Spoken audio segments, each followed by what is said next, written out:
Well, it is official. The Yankees did option Spencer Jones down to the minors. Despite having a really good spring, he was 6 for 18, 3 home runs, 3 stolen bases.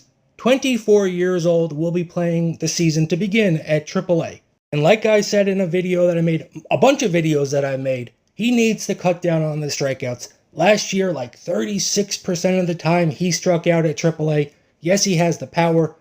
He has the potential. But he really needs to cut those strikeouts down because the Yankees can't afford another player who's going to strike out 30% of the time. Just can't happen. And as for Jasson Domínguez, this is actually something that legitimately bothers me. A really hot Yankee prospect, can't miss, the Martian, most likely going to be sent down to AAA to begin the season as well. Now, why does this bother me so much? Well, Jasson Domínguez, I don't really blame him as much as I blame the organization. This guy, a switch hitter, and if you look down at his minor league stats, he really did stop batting from an entire side of the plate. But more importantly, confidence. This entire offseason, every single time Brian Cashman was asked about the Yankees, he just never mentioned Jasson Domínguez. It was like Domínguez did not even exist. There was even a couple interviews where he had to be asked, basically reminded, hey, what about Domínguez? And then he'll be like, oh yeah, Jasson, we have a lot of hope for him, blah, blah, blah, blah, blah. Look, Jasson Domínguez, there's a shitload of talent there, a switch hitter with a ton of power. We haven't seen it yet. He came up to the big leagues, he's a center fielder, he was moved to left.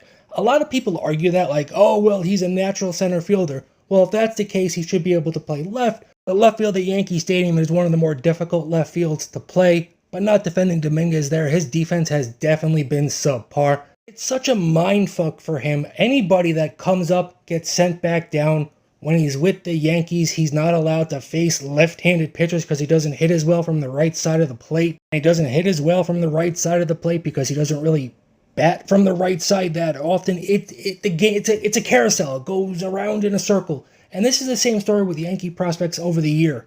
Except for Anthony Volpe. They'll come up, they'll do bad, they'll go back down, and they kind of fizzle out. We've seen it so many times. I've lost count. By no means am I throwing in the towel on Jasson Domínguez. I really do think he will be able to become a solid Major League Baseball player. He just needs to get that confidence back because honestly, from what I've seen the last few seasons, it seems to be dwindling. He doesn't seem to have that same drive, nonchalant on a lot of plays. Anyways, I would love to know your thoughts. What should the Yankees end up doing with Jasson Domínguez in the long run? This is Darren with Grunt Baseball, and I'll talk to you guys later.